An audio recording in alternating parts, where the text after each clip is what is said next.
El tema de esta mañana es familias comprometidas al servicio de Dios. Las Sagradas Escrituras nos presentan aquí un tremendo ejemplo que nos enseña, que nos muestra qué es el servir. También nos enseña que es a Dios a quien nosotros le debemos de servir con todas nuestras fuerzas, pero también con humildad. Debemos de reconocer en el camino que servimos a quién servimos y que Él está sobre cada uno de nosotros. Y que nuestro servicio es un acto de adoración y no es algo para superarme o para llenar mis expectativas o ser más que otros o creer que lo que hago Dios lo ve superior a mis hermanos o a los demás. Por lo tanto, surge una gran pregunta.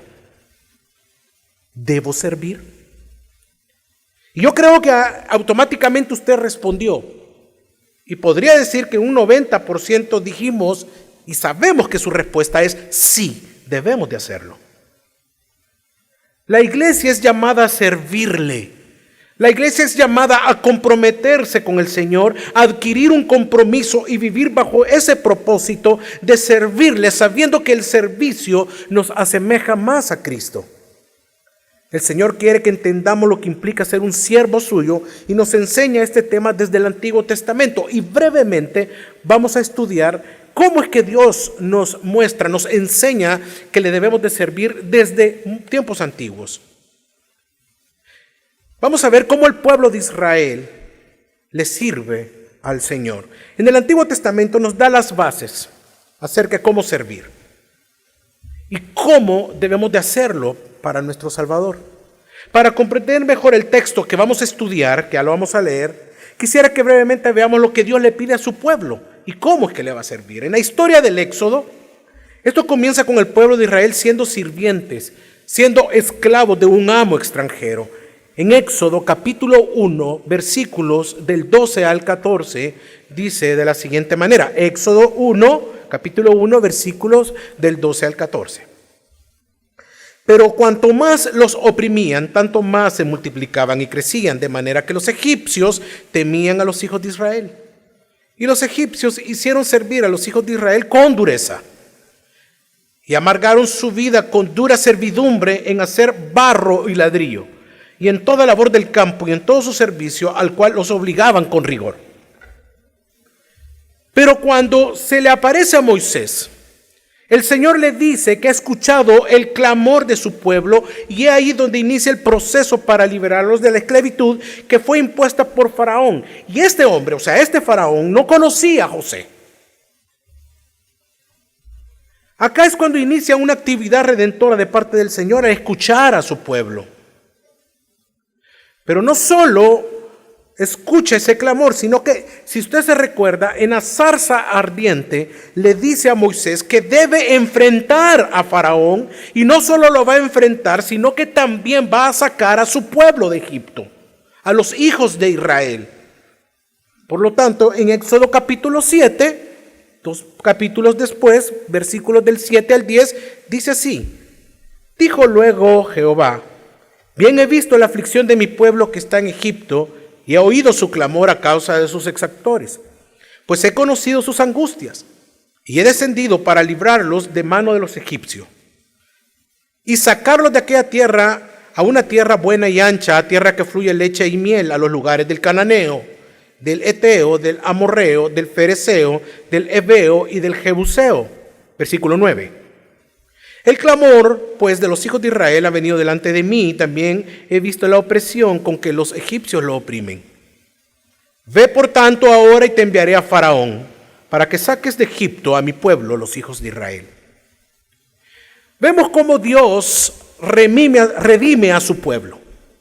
Los saca de Egipto, los libera del yugo de esclavitud que los tenía Faraón, y los lleva al desierto para después introducirlos a la tierra prometida.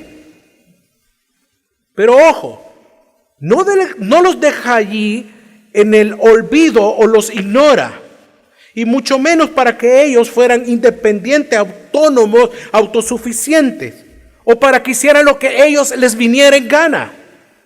Él saca al pueblo con un propósito, saca a su pueblo, saca a Israel de Egipto para que sirva a Dios. En Éxodo capítulo 3, versículo 12, dice así: y él respondió, ve, porque yo estaré contigo, y esto te será por señal de que yo te he enviado. Cuando hayas sacado de Egipto al pueblo, serviréis a Dios sobre este monte. A Moisés le está diciendo eso, pero luego, más adelante, Éxodo capítulo 23, los versículos 24 y 25 dicen así: no adorarás sus dioses, ni los servirás, ni los ¿qué? No les vas a servir. Ni harás lo que ellos hacen, sino que los derribarás totalmente y harás pedazos sus pilares sagrados. 25. Mas serviréis al Señor vuestro Dios, y Él bendecirá tu pan y tu agua, y yo quitaré las enfermedades de en medio de ti. Ellos fueron liberados de un tirano a quien servían, para que ahora ellos le sirvieran al Dios Santo. Debemos saber y recordar que el sentido del libro de Éxodo en el Antiguo Testamento es funcionar como una figura para prepararnos para el último Éxodo que se lleva a cabo en el Nuevo Testamento por medio de nuestro Señor Jesucristo. Quiero aclarar, Cristo no viene a sacarnos de Egipto, sino a liberarnos del yugo de Satanás. Y cuando el Señor nos libera de ese yugo, es cuando usted y yo experimentamos un cambio automáticamente de Señor. Amén. Por lo tanto, Él le llama a usted y a mí a ser sus siervos. Todos somos sus siervos, todos somos siervos, en cierta manera. La gran pregunta también es, ¿siervos de quién? El Señor nos enseñó que no podemos servir a dos señores porque amaremos a uno y aborreceremos al otro. El mismo apóstol Pablo se refería de él como un esclavo, o sea, a alguien que se compra por un precio. Y nos dice que no somos nuestros dueños, sino que fuimos comprados por precio. Eso lo dice 1 Corintios capítulo 6, versículo 20. Porque habéis sido comprados, ¿por qué, mi familia? Por precio. Por lo tanto, entonces, ¿qué vamos a hacer? Glorificad pues a Dios con vuestro cuerpo y en vuestro espíritu, los cuales son de Dios. Por lo tanto, usted y yo le pertenecemos a aquel que pagó por usted, por mí, por todos los que estamos acá reunidos. Y ahora Él nos llama como familia a que cada uno, los que estamos acá, la iglesia, les sirva. Les sirvamos. Ahora, después de haber visto lo del Antiguo Testamento de manera breve, quiero que vayamos al texto que vamos a estudiar. Vamos al Evangelio de San Lucas, me acompañan todos por favor, capítulo 17, de los versículos del 7 al 10. ¿Quién de vosotros, teniendo un siervo que ara o apacienta ganado, al volver él del campo, luego le dice, pasa, siéntate a la mesa? ¿No le dice más bien, prepárame la cena, cíñete y sírveme hasta que haya comido y bebido? Y después de esto, come y bebe tú. Versículo 9. ¿Acaso da gracias al siervo porque hizo lo que se le había mandado? Pienso que no. Así también vosotros, cuando hayáis hecho todo lo que os ha dicho ordenado o ha sido ordenado, decid, siervos inútiles somos por lo que debíamos hacer, hicimos. Como lo vimos en los versículos del Antiguo Testamento, Dios pide a su pueblo que le sirva y este pueblo lo hace. Y Dios llama a estas personas en el Antiguo Testamento siervos, profetas, etc. Pero veamos algo, de ninguno resalta su servicio comparándolos con otro. Sí reconoce a quienes llamó, pero no les da un sobrevalor de uno del otro, ya que hicieron la función por el cual ellos fueron llamados. Ahora, en el Evangelio de San Lucas, notemos que nos está hablando de personas que ya están sirviendo a su Señor y probablemente acá en esta mañana, los que están aquí reunidos, la iglesia, muchos le están sirviendo, pero también estoy seguro de que muchos no lo están haciendo o otros dejaron de hacerlo. Por lo tanto, quiero que veamos a la luz de esta parábola lo que implica llegar a servirle al Señor y también ser confrontados y animados a lo que ya lo estamos haciendo. Mi deseo es que al final usted junto con su familia se convenzan de adquirir un compromiso personal de servir a Dios, porque todos somos llamados a ser siervos. Todos somos llamados, hermanos, iglesia, a servir, pero eso implica un compromiso. Y no es un compromiso conmigo, no es un compromiso con los pastores, con los diáconos, ni con los siervos. Es un compromiso delante de su Señor, un compromiso con Dios. Amén. ¿De qué nos viene hablando Lucas capítulo 17? Lucas 17 encontramos algunas situaciones bien puntuales. Por ejemplo, primero, inicia cuando Jesús habla acerca de un ay por aquel que venga a los tropiezos. Y lo mejor que éste puede hacer es arrojarse al mar porque su castigo va a ser o será peor. Dicho esto, nos advierte a nosotros de la actitud que debemos de tener con aquel que peca contra nosotros, y es que debemos perdonar, o sea, con aquel que viene en los tropiezos. El mandato a perdonar sin restricción, aun si el ofensor repite la ofensa, fíjese bien, y suplica 7 veces al día, debemos de perdonar. Son los versículos 3 y 4. Pero antes el Señor habló acerca del Padre Nuestro y les enseñó a sus discípulos a orar: perdona nuestros pecados y como nosotros perdonamos a los que nos deben. Capítulos 11, versículo 4.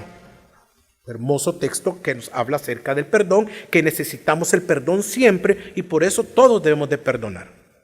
Inmediatamente notamos que los apóstoles se presentan delante del Señor a pedirle un aumento.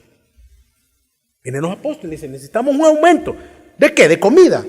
No, de provisiones, mucho menos. De dinero, mucho menos. Lo que ellos deseaban era llegar a un nivel de fe muy alto, y es cuando le dicen en el versículo 5, aumentanos la fe. Y como es característico de nuestro Señor, el Señor les responde de manera bien extraña.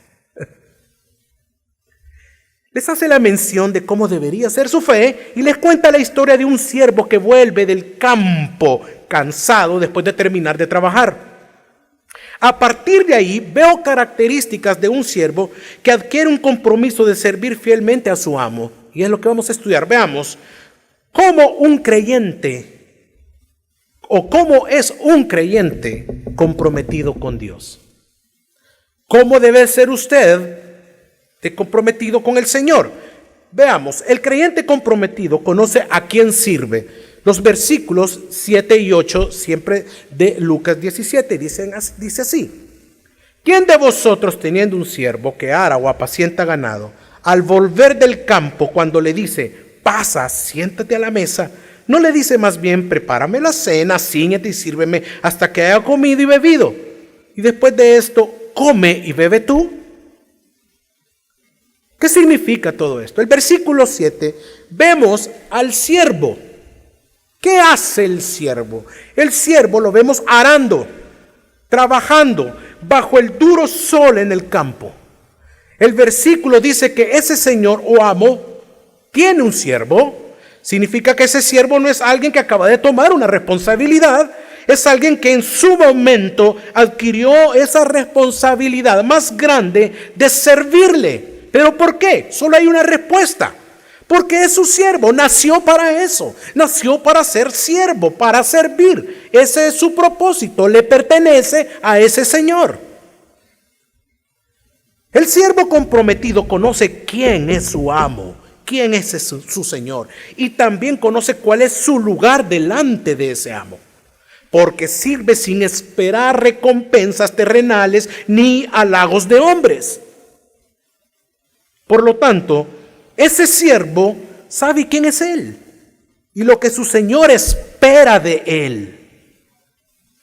Este siervo no se hace falsas expectativas, sino que sabe cuál es su realidad y se dispone a vivirla con obediencia y gozo, sabiendo a quién sirve.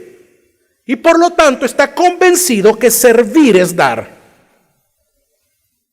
Iglesia, servir implica un compromiso ante Dios, ya que los siervos verdaderos siempre están disponibles para servir. El versículo 8 dice que su Señor le da una orden que pareciera, fíjese bien, que parece que es injusta, pero justa para su Señor. Él le dice: prepárame la cena, cíñete y sírveme. ¿Por qué injusta? ¿De dónde viene el siervo? De trabajar. Dios mío, si viene de sol a sol. Ese hombre viene cansado. Viene con sus pies hinchados. Él quiere agua, él quiere aire, él quiere irse a sentar. Y se encuentra con un amo que le dice: prepárame la cena, cíñete y sírveme. Él desea que su siervo vuelva a trabajar. No en el campo, no en el campo apacentando su ganado, sino algo más importante: servirle a Él. Y no solo eso, tiene que asegurarse que haya comido, que haya bebido. ¿No sería esto el privilegio más grande para este siervo? Estar él contemplando, estar él observando a su Señor, que su Señor come, que su Señor bebe. Porque para quizás, tal vez, escuchar de la boca de su amo que le diga: come y bebe tú. Impresionante. Parece injusto, pero no lo es. Es el deseo de su Señor, es el deseo de su amo. Pero también en el texto, tampoco observo que su Señor se haya quejado del siervo. Que el siervo le haya puesto condiciones a su Señor. Este siervo no le dice: te serviría a la mesa, pero me mandaste al campo, estoy cansado, me duelen los pies. Te serviría, pero sería hasta mañana, fíjate. También si me cambias el ganado por pájaros o por conejos. Es que el ganado está muy complicado. O tampoco le dice o se queja: es que no me has dado las herramientas para hacerlo. Y este siervo no le responde con amenazas y no le dice: si no me mandas a un campo más bonito, no te sirvo. Mándame a un bonito campo y voy a seguir sirviéndote. Porque si no es así, entonces me iré a buscar a otro señor, a otro amo. Jesús no dice eso, sino que cuenta la parábola describiendo a un siervo que está dando su vida, su tiempo por su Señor. Cansado, sí, agotado, sí, pero sirviéndole con pasión y amor. Y este es el llamado al compromiso de ser siervos de Dios. Que le sirvo porque Él es mi Señor, porque Él es mi amo, Él es mi Dios, Él es mi todo, yo le pertenezco. Hermano, no es una opción de nosotros como iglesia, como familia, como hijos de Dios. Yo quiero hacer una pregunta. ¿Alguna vez has pensado en servirle al Señor? ¿Alguna vez has pensado en volver a servirle a tu amo, a tu rey, a tu Dios, a tu Señor? ¿Cuánto tiempo llevas pensándolo y poniendo otras prioridades en lugar de servirle a tu rey? Recuerda que nos redime, nos salva para que le sirvamos sin ningún interés. ¿Hace cuánto fue el tema en tu hogar el servirle al Señor?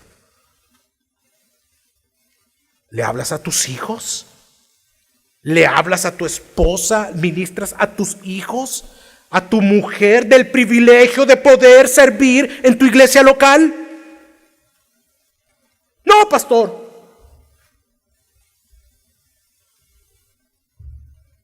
Me gusta estar con el celular a la hora de almorzar. Vemos las noticias. Es que está bien interesante los Twitter ahora, pastor.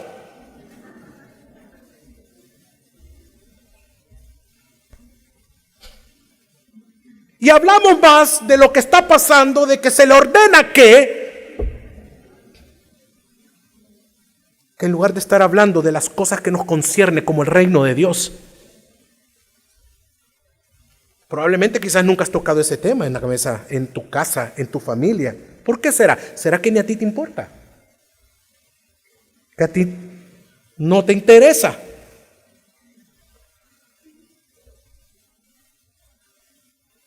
Dijimos que el creyente comprometido conoce a quien le sirve. Segundo, el creyente comprometido sirve sin esperar agradecimiento de nadie. Vamos al versículo 9. El texto nos dice: ¿acaso da gracias al siervo porque hizo lo que se le había mandado? Pienso que no. Es de observar que el siervo que da a su señor lo que da, lo hace porque no está esperando agradecimientos ni loores de su señor. Él sabe que es su obligación.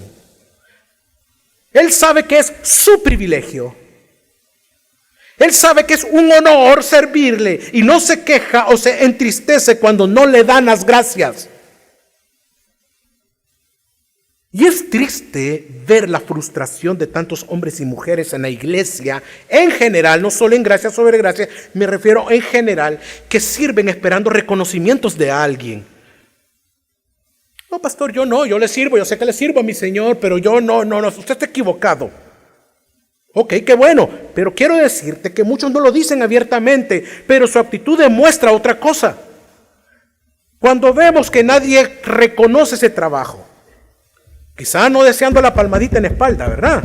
Pero sí que se reconozca su incansable hacer, de cómo puso sus dones, cómo puso sus talentos en la iglesia, pero que nadie reconoció, que nadie se dio cuenta. Un grillo. Espera entrar y que...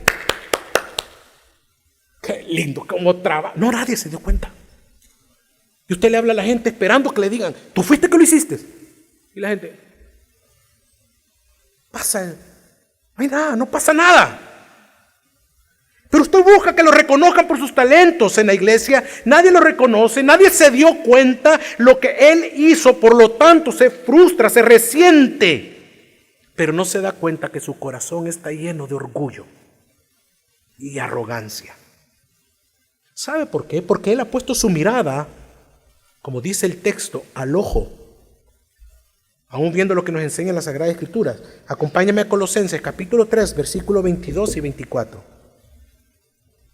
Siervos, obedeced en todo a vuestros amos terrenales, no sirviendo ¿a quién? Al ojo, como los que quieren agradar a los hombres, sino con corazón sincero, temiendo a Dios. Versículo 23. Y todo lo que hagáis, hacedlo de corazón, como para el Señor y no para los agradecimiento, sabiendo que del Señor recibiréis la recompensa. ¿De quién es, hermano? Del Señor recibiremos la recompensa de la herencia, porque a Cristo el Señor servís. Si estás esperando eso y te enojas, muestra tu falta de compromiso y tu corazón orgulloso.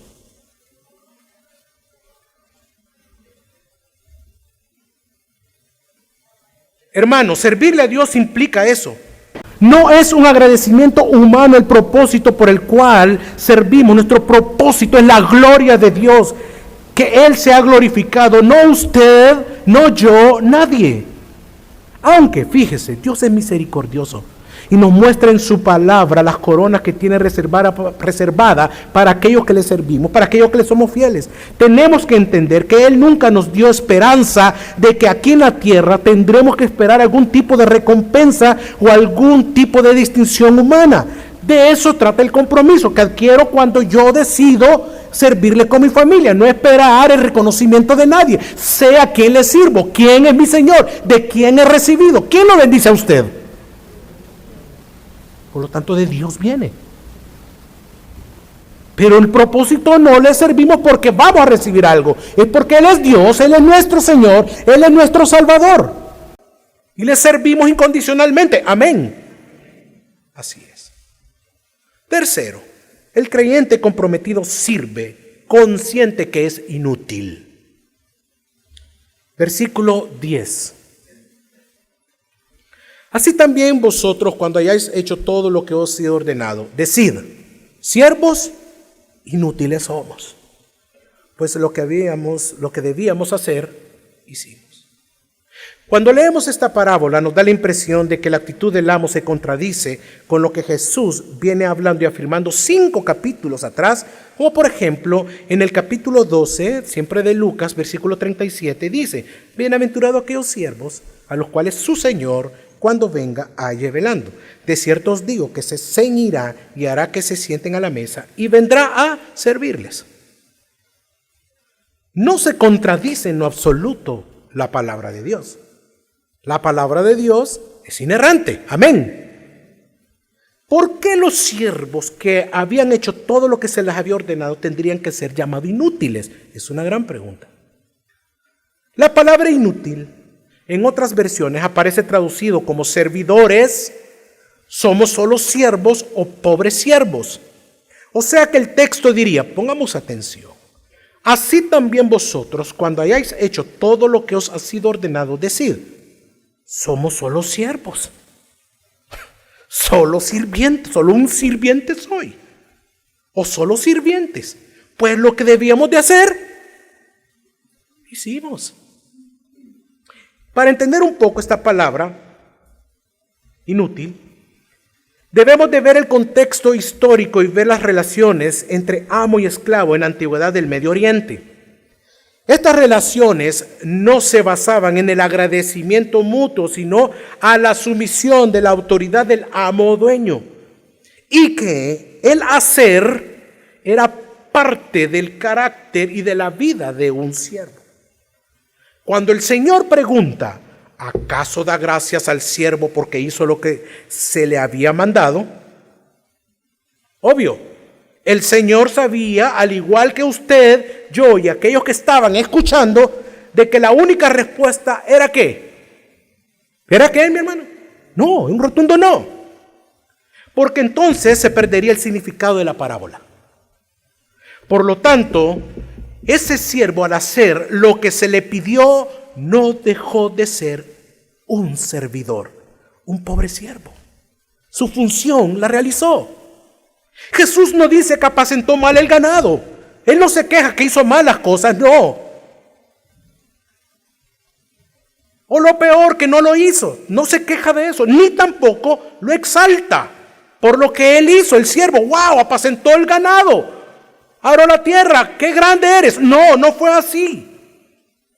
¿Por qué? Porque era su deber. Jesús no está diciendo que el cumplir con nuestros deberes y obligaciones no tengan valor, sino que todas nuestras obras, hermano, escúcheme, que todas nuestras obras, servicio, no nos dan ningún derecho sobre Dios. En esta parábola el Señor está dando una gran enseñanza a aquellos, fíjese, que somos tentados en sentirnos orgullosos de lo que hacen para el Señor. Lo que nos dice que un siervo no debe envanecerse por lo que ha hecho o cumplido a Dios. Simplemente ha cumplido con su deber. Es un siervo. Y esto tiene que ver con la humildad. ¿Por qué envanecerse si Dios te mandó a que ares la tierra o a que apacentes el ganado? ¿Por qué sentirte orgulloso, engrandecido? ¿Por qué ser arrogante porque te envió a que le sirvas la mesa? ¿Acaso no es esa tu función? Ese es el sentido de ese texto. No es que lo hayas hecho mal, porque no está hablando de eso. Como hemos escuchado en otras predicaciones de este texto, es que usted es negligente, lo hizo mal. No está hablando de eso. Está ubicando en las funciones que son a cada persona. El comprometernos a servir a nuestro Señor se trata que somos inútiles siervos. Porque Él es el centro de nuestro servicio y no nosotros. Si en esa época un amo podía exigir a un criado o esclavo que cumpliera con sus obligaciones, ¿cuánto más Dios puede esperar de sus hijos que nos hemos consagrado voluntariamente a su servicio? Que nos hemos consagrado voluntariamente a su señorío. Dios, hermanos, Hermanos preciosos, iglesia preciosa, Dios no necesita del servicio nuestro. Nosotros necesitamos servirle a nuestro Señor. Él nos llama a servirle porque es parte de su santidad, es parte de su obra y es parte de irnos moldeando a la semejanza de Jesucristo, su Hijo amado. Pero el hombre no puede reclamarle nada a Él. Dios no nos debe absolutamente nada. Dios no está en deuda con usted ni conmigo. Él es autosuficiente y solo se complace en su Hijo, solo en la obra de su Hijo. Por lo tanto, ¿está usted entonces dispuesto a servirle sin esperar algo a cambio? ¿Está usted adquiriendo un compromiso con su familia de servirle a su Señor? Cuando leemos esta parábola, hermanos, es impactante ver el Evangelio. Vemos el Evangelio de una manera hermosa. ¿Cómo? Pensando y poniendo nuestra mirada en el siervo más que en el amo. Nuestro Señor vino para ceñirse y ser útil hasta la muerte.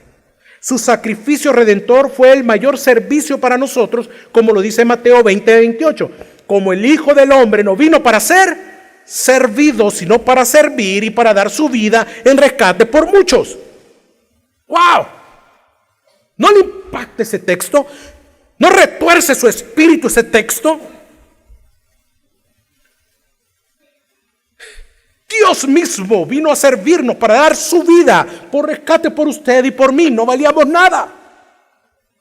Filipenses capítulo 2, versículos 7 al 8 dice: sino que se despojó a sí mismo tomando forma. Oh, Dios mío. ¿Quiénes somos nosotros para no servirle? Tomando forma de siervo, hecho semejante a los hombres, y estando en la condición de hombre, se humilló a sí mismo, haciéndose obediente hasta la muerte y muerte de cruz.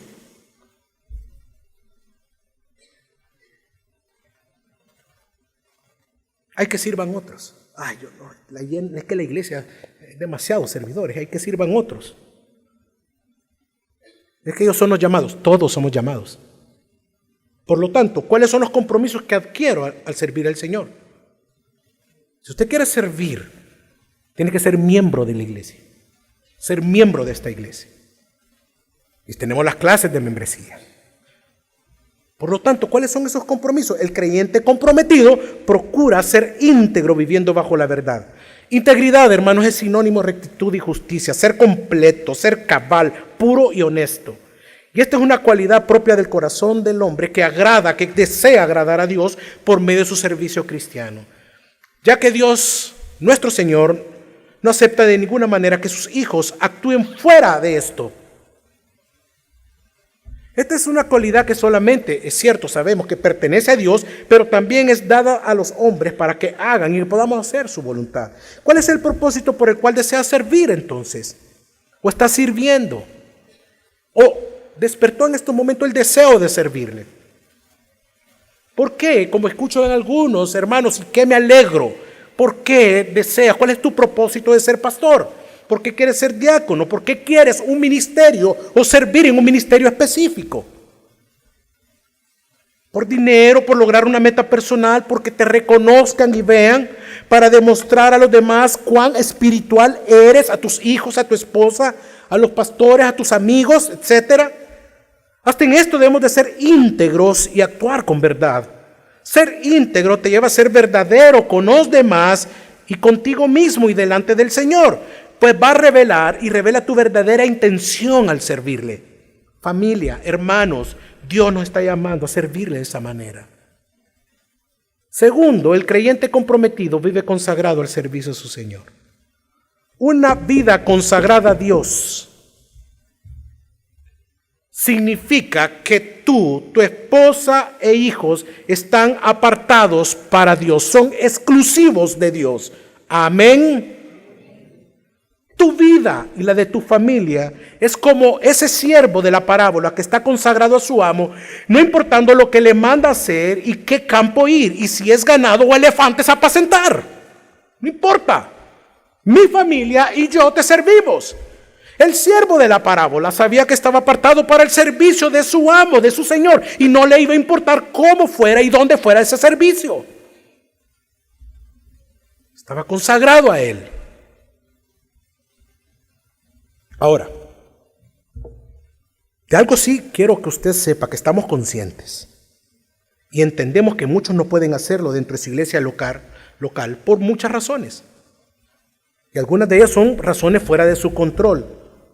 Y no es porque no amen al Señor y a su iglesia, pero existen situaciones que se lo impiden y lo entendemos. Pero eso no debe ser y no es un obstáculo para no hacerlo. ¿Por qué, hermano? Porque allá afuera donde tú trabajas, allá hay un campo donde puedes realizarlo. En medio de esa limitación, tú puedes servirle al Señor. Tú muestras tu consagración a Dios sirviendo el evangelio en tu trabajo, a tu jefe, a tus subalternos. Tú muestras que estás apartado para Él, para ese servicio a Dios, dando testimonio de Cristo en tu vida, de cómo eres, tu integridad, tu vida misma, tu verdad. Y eso mismo te llevará automáticamente a servirle allí donde trabajas, donde juegas, donde estudias, donde vives, etcétera, etcétera, etcétera. Si Dios te ha llevado a un lugar en donde muchos nosotros no podemos ir, ahí donde muchos no podemos entrar, no tenemos acceso, pero tú sí, ahora sí. Espero que no te quedes callado.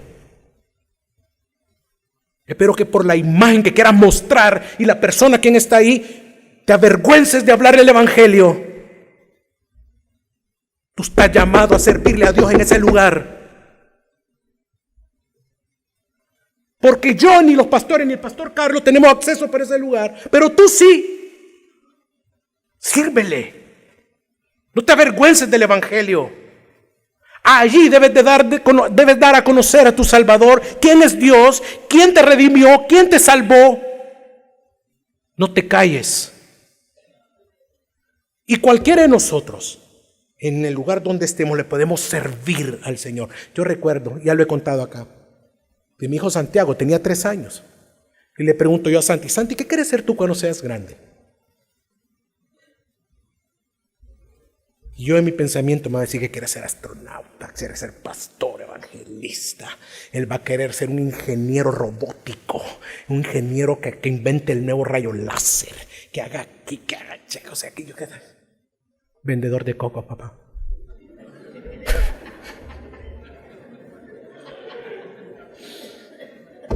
¿Cómo? Vendedor de cocos.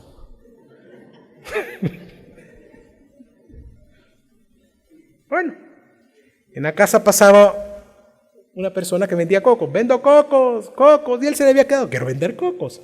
Entonces yo le dije, vaya, mira, yo te voy a apoyar. Vas a ser el mejor vendedor de cocos. Pero no porque vendas muchos cocos, sino porque cuando vayas a comprar el abono para los cocos, cuando vayas a comprar los coquitos para que puedan crecer el coco, tú les vas a predicar ahí el evangelio. Porque también aquellos que te van a comprar, les vas a predicar el evangelio. Ese va a ser tu propósito. Más que los cocos, servirle a tu Señor. ¿Me entendió, hermano? Apaga usted lo mismo. No sé qué hace, no sé a qué se dedica o se va a dedicar. Pero ella tiene que servir a su Señor. Ya que aquí no puede, porque entendemos las limitaciones también. ¿Qué más? El compromiso con el servicio a Dios nos lleva a la verdadera grandeza. ¿Quiere ser usted grande? Sirva. Sin el pensamiento de querer ser grande. Mateo 23, capítulo 11, versículo 12 dice así: el que es mayor de vosotros sea vuestro siervo, porque el que se enaltece será humillado y el que se humilla será enaltecido. Jesús desafió las normas de la sociedad. Para él la verdadera grandeza surge del servicio y se obtiene cuando uno se entrega para servir a Dios y a los demás. El servicio a Dios nos alerta de las necesidades de los demás, de los hermanos, de los otros. El servicio nos mantiene al tanto de esas necesidades de los hermanos, de la iglesia, y nos detiene para que nosotros dejemos de mirarnos a nosotros mismos. Jesús vino como siervo. No vino para ser servido, hermano. No vino para servirse a sí mismo, para manipular. ¿Qué tipo de grandeza entonces estamos buscando nosotros? Esto va más allá de nuestros propios intereses. Esto implica incomodarme y no desear mi comodidad. Las personas creen que servirle a Dios es sinónimo de lujo, de bienestar, de recrearse, de diversión, de viajes, por la falsa doctrina de la prosperidad, por esos falsos maestros. Piensa que ese es el llamado. Creen que usted puede abrir la cochera de su carro, poner 5 sillas, llamar a la iglesia, reunirse y hablar y abrir la Biblia. ¿Usted cree que eso es iglesia? Eso no es iglesia. Iglesia es esto: confrontarnos, a animarnos, a amarnos, predicar, discipulado, confrontar en amor, servirnos.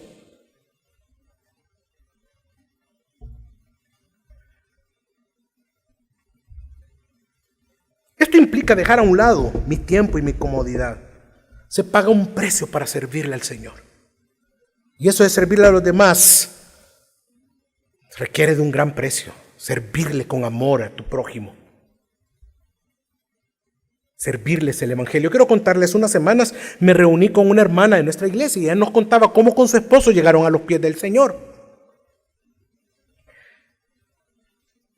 Dice que en una oportunidad le invitaron a un evento que iba a ser una cena de matrimonios. Les dejaron una tarjeta y con el tiempo el esposo se dio cuenta de la tarjeta. Mira, mi amor, esta tarjeta, ¿cuánto vale? ¿Cuánto gastó la hermana? No puede ser, tenemos que ir.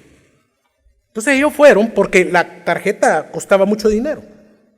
Pero Dios usó las circunstancias para llamar esa atención de ellos, la atención de ellos. Y les encantó porque el domingo, cuando ya tenían que ir a misa, el papá de la casa les dijo: mira, me gustó cómo habló aquel pastor, vamos a esa iglesia. Y desde ahí hasta el día de hoy se quedaron como cristianos. Dios los tuvo misericordia y se salvaron. Pero también cuenta de que no quedaron ahí las cosas. Pues esta señora, pongámosle un nombre, Zoila. Pues la hermana Zoila le dijo que todas las tardes iba a llegar entonces a hablarles, a enseñarles de la Biblia, o sea, a discipularla a ella. Y ella llegaba todas las tardes, dice, mire hermano, todas las tardes llegaba la Zoilita. Pero ¿sabe qué fue lo impactante? Que ella había logrado llegar a todas las mujeres de ese vecindario y ella les dedicaba todas las tardes a ir a discipularlas. Pero ellas, estas mujeres, cuando la veían venir, se escondían. Ahí viene la Zoila. Y se hablaban por teléfono. Y dice, hermano, y nos hablábamos por teléfono. Va para tu casa, va para tu casa. Y la hermana Zoila, no le abran. Silencio, todos. Que afuera está la Zoilita. Pero ella, al ver que nadie le abría, se quedaba en una acera leyendo la Biblia. Hasta que apareciera alguna. Lo que ellas no sabían, me cuenta nuestra hermana, que esta mujer en donde trabajaba le pagaba a otra persona para que le cubriera y así poder ir ella a discipularlas. Ella pagaba, hermanos. Cuenta que una vez la asaltó un ladrón y que ella le dijo al ladrón o al hombre, cuando le estaba poniendo el cuchillo y quitándole todas las cosas, le dijo, oye, te voy a dar lo más valioso que es para mí. Lo que yo tengo, lo más valioso. Esta Biblia. Y cuando tengas una duda de la Biblia, mira, en ese apartamento, ese apartamento que tú ves ahí, en la tercera planta, en la casa número 6, ahí vivo. Y si tienes una duda, llega, que yo te voy a orientar qué dice la palabra. Y dice que este hombre a la semana ahí estaba. A los días ahí volvió a estar y llegaba todos los días para leer la Biblia con ella. Se convirtió al Señor y ella asistía a una iglesia por él hasta que lo dejó en esa iglesia instalado. Su tiempo, su dinero se incomodaba a un ladrón. Pero también nos cuenta la hermana que la Zoilita se iba a vivir a zonas donde miraba que había necesidad del evangelio y ahí ponía su casa para ir a predicar a todas las mujeres de la zona.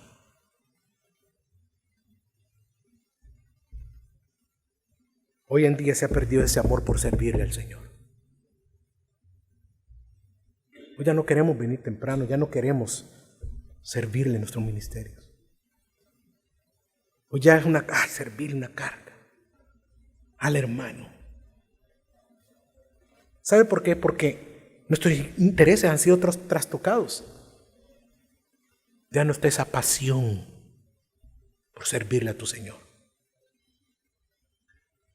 Cuarto, el creyente comprometido será expuesto a pruebas. Hechos 20:19.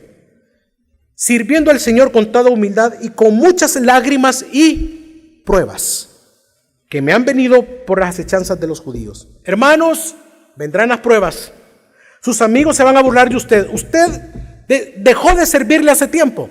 Y si usted decide volver a servirle, y cuando ahora va a tener su tiempo para el Señor, sus amigos en su trabajo se van a burlar. Bueno, hasta su propia familia quizás le va a decir, qué cursi. Uy. Su propia familia en la fe le van a decir, ¿por qué sirves tanto? ¿Cuánto te pagan ahí? A los jóvenes, tu juventud no la estás aprovechando, no dejes de vivirla, vive tu vida, eres joven. Hermanos, solo aquellos que hemos experimentado el nacer de nuevo, entendemos lo que es el servir al Señor. Los que no han experimentado el perdón de Dios no entenderán por qué servimos con tanta pasión, con tanto amor, por qué lo hacemos así.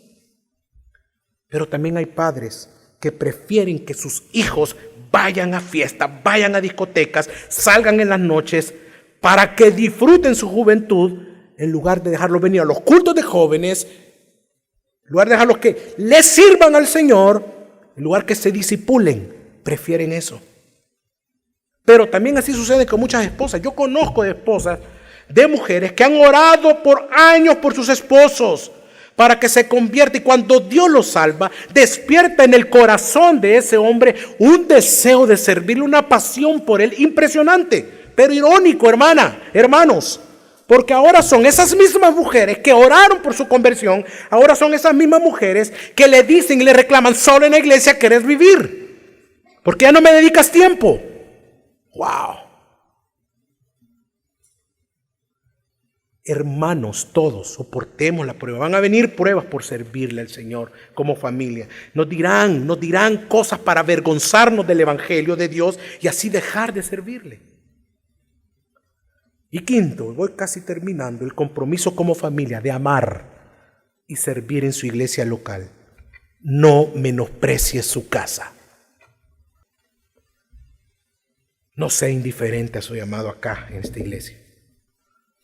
Vaya con su grupo familiar, los diferentes están, una vez más se lo repito, sirvan juntos con su familia, que sus hijos vean, papá quiere servirle a Dios. Del ejemplo. Dios lo trajo a esta iglesia local para que usted se alimente, para que usted crezca, para que usted sea pastoreado, dirigido, pero también para que le sirva. Su alimento no viene de un ministerio fuera de acá. Por mucho que ahí le estén predicando, su alimento viene de acá. Aquí Dios lo plantó. Usted es miembro de esta iglesia. Aquí va a servir. Amén.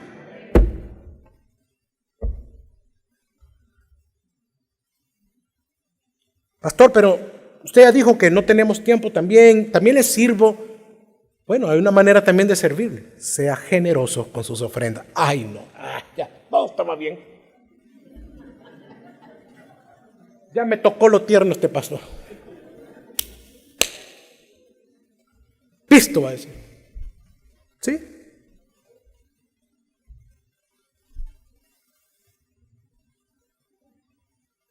Sea generoso. Es una manera de servirle también al Señor. Y aquí nosotros no creemos en la doctrina, esa falsa doctrina de la falsa evangelio de la prosperidad. Y de esos ladrones no creemos, y también los señalamos y los juzgamos, como dice la Biblia. Pero acá yo no estoy cayendo en eso, ni nadie está cayendo en eso. Usted puede servirle al Señor siendo generoso con sus ofrendas, así lo dice 1 2 Corintios. Una manera de servir al Señor es siendo generosos. Sus finanzas, hermano, apoyan el sostenimiento de su casa, de su iglesia. No menosprecie ese privilegio de poder ser generoso en su casa. Amén. ¿Vio? Uno me dijo.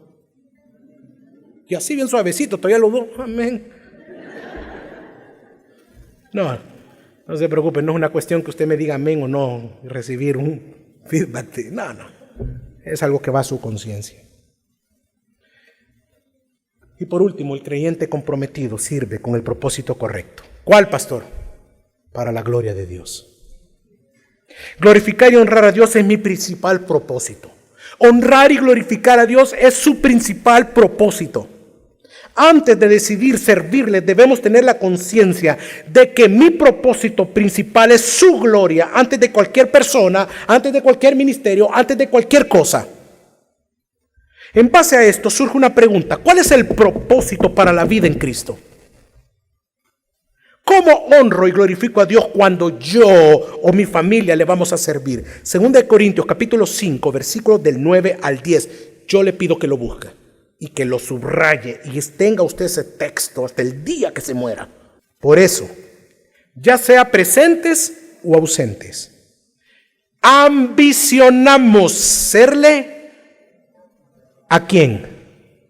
¿Cuál es su ambición? Serle agradables. Porque todos nosotros debemos de comparecer ante el tribunal de Cristo para que cada uno sea recompensado por sus hechos, estando en el cuerpo, de acuerdo a lo que hizo, sea bueno o sea malo. Como lo somos agradables, nosotros como iglesia, como nosotros y usted podemos ser agradables a Dios. Como lo dice el texto, ambicionamos serle agradable. ¿Cómo? Siendo como su Hijo Jesús. Primera de Pedro 2:21. Porque para este propósito habéis sido llamados, pues también Cristo sufrió por vosotros, dejándonos ejemplo para que sigáis. Ok. ¿Cuál es el propósito? Ambicionamos serle agradables. ¿Cómo? Siendo como su Hijo. Ambicionamos seguir sus pisadas. Filipenses 2, 3 al 5. Nada hagáis por egoísmo o por vanagloria, sino que con actitud humilde cada uno de vosotros considera al otro como más importante que a sí mismo, no buscando cada uno sus propios intereses, sino más bien los intereses de los demás. Haya pues vosotros esta actitud que hubo también en Cristo Jesús. Juan 13, 12 al 15. Entonces, cuando acabó de lavarle los pies, tomó su manto y sentándose a la mesa otra vez le dijo: ¿sabéis lo que os he hecho? Vosotros me llamáis maestro y señor, y tenéis razón, porque lo soy. Pues si yo, el Señor y el maestro, os lavé los pies, vosotros también debéis lavaros los pies unos a otros. 15. Porque os he dado ejemplo para que como yo os he hecho, exactamente, ser como su Hijo. ¿Se da cuenta, hermano? Ser como Jesús es el propósito. Nuestra ambición es agradar a Dios. Su ambición va más allá del reconocimiento humano, más allá de mi comodidad, de mi egoísmo y propósitos personales.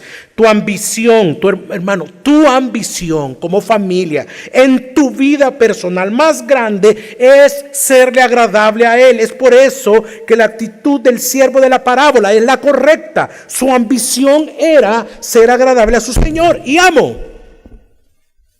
Por lo tanto, este es el propósito. Que glorificar y exaltar a Dios. Por esto solo lo pueden entender, solo lo entendemos los hijos, los que hemos sido redimidos, nunca un no creyente. Solo los hijos llama a Dios para que le glorifiquemos. Es por eso que después de la conversión el Señor nos llama a vivir piadosamente, y eso significa también nuestro servicio. Nuestro servicio a Dios debe celebrar. Tu servicio a Dios debe celebrar, tu servicio a Dios debe exaltar, tu servicio a Dios debe de poner en alto la gloria de Dios.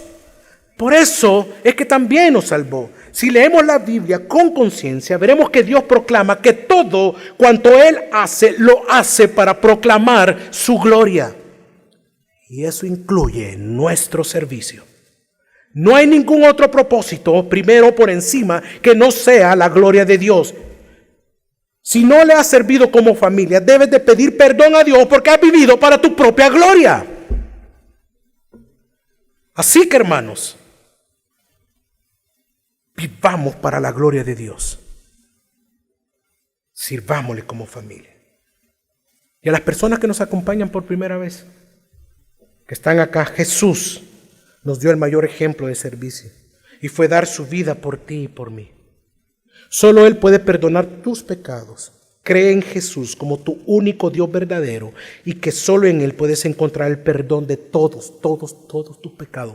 No importa cuál sea, qué has hecho, todo tiene el perdón de Dios. Arrepiéntete. Al final, ora allí donde estás y pídele perdón y arrepiente tus pecados. Es una oración personal, tú y Dios.